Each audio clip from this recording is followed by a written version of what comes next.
munchies, Alyssia here, coming to you with a video I received requests for on Instagram because I like to share what I cook up for my personal meals, and I do sheet pan dinners a lot. And one protein I make regularly every week at least once or twice is salmon. So today I'm going to share 5 variations of toppings, and they're all so easy, but also quite impressive and of course delicious. First, let's start with the simplest one, Dijon Sage.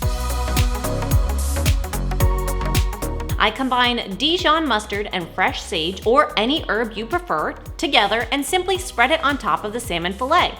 I'm also including sweet potato, onion, and garlic for some veggie and healthy carbs, and tossing with oil, oregano, paprika, and salt. I also like to add a little tint of foil to my salmon to keep it from drying out. I don't have any professional culinary method for this. I just take a piece of foil and fold the 2 sides into the center to make it sturdy, fold it in half, and then fold the ends up about 1 inch for stability. And voila, a foil tent. Sheet pan dinners are so easy because you put everything for your meal on the sheet pan and it all goes into the oven at once, making for less time, dishes, cleanup, and all around work. This is a go-to for me because it's so simple. The Dijon mustard has such a strong and sharp flavor that it brings so much to the dish without needing anything else. And remember, you can of course use any vegetables you prefer, but today I'll just be giving you a few different ideas. Next up, honey walnut. Spread goat cheese or crumbles on top of the salmon. Then top it off with walnuts, fresh thyme, and a drizzle of honey. I've paired that with beets. I like to use the pre-cooked kind because it's much easier and less messy, as well as some green beans, shallots, walnuts, and tossing with oil and simple salt and pepper. Tent on and into the oven it goes. Wow, talk about a flavor bomb. Salmon is a fatty fish thanks to its omega-3s, but that also adds to the rich taste. Paired with that savory goat cheese and sweet honey walnut mixture, you end up with everything you could want in every single bite. FYI, each of these sheet pans I'm sharing today are for 1 person, but you can of course multiply the recipe for as many people as you need. I often make these for 2, 3, or 4 people, easy peasy.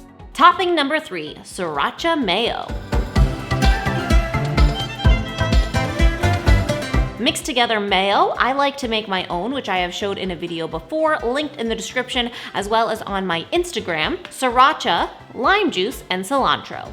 Adjust to taste. Spread that mixture on top of the salmon and save the rest. You'll want it for later. I've also blended up some roasted salted cashews that I'm sprinkling on top as a crust topping. You could use any nuts or even breadcrumbs, but I love adding the texture. I also have potato wedges, eggplant, mini zucchini, and yellow squash. I toss them with oil, pine nuts, cumin, and salt.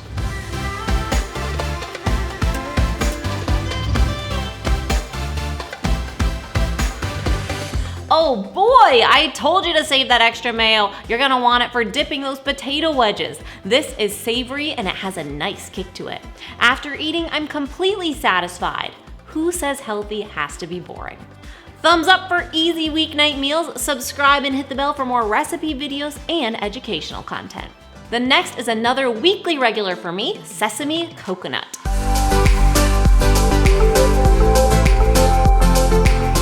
I take coconut butter and mix in tahini and coconut aminos. You could use soy sauce, but I like the sweetness that the coconut aminos brings, and it keeps it a little bit cleaner.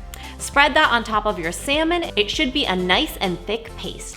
Top it off with coconut shreds and sesame seeds. I've got butternut squash cubes and broccoli as my side components, tossed with sesame oil, coconut aminos, oregano, and salt.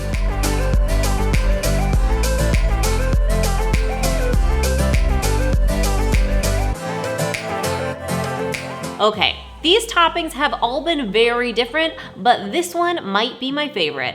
That paste on top stays nice and thick, but seeps into the salmon, giving it even more rich, savory, and sweet flavor. The veggies tossed in sesame oil brings it all together too.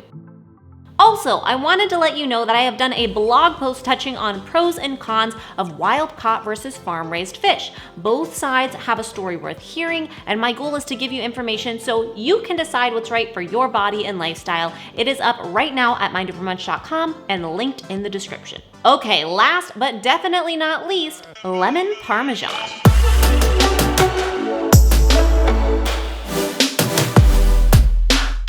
Mix together yogurt, lemon juice, and thyme.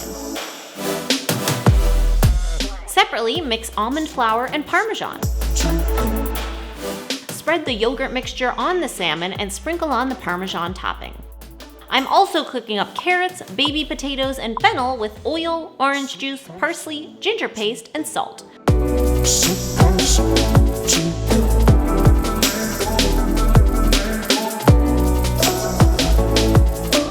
Oh my gosh, this Parmesan crust topping is delicious! The whole dish has almost a Mediterranean flavor inspiration. It's naturally sweet, but also perfectly salty. If you didn't know, I actually have an ebook that shares sheet pan and slow cooker recipes, and it tells you how to prepare them so that you can have fresh cooked weeknight meals that you've also meal prepped. You can use the code SALMON for 10% off any ebook or package of your choice this week only at mindovermunch.com/ebooks. Also, FYI, I will be giving away my ebook package with all of my ebooks to a newsletter subscriber this month, so make sure you've signed up at mindovermunch.com to be entered. I do new giveaways for all of my subscribers every single month. I hope you enjoyed this episode. If you want more dinner ideas, let me know in the comments. I will see you next week, and remember, it's all a matter of mind over munch.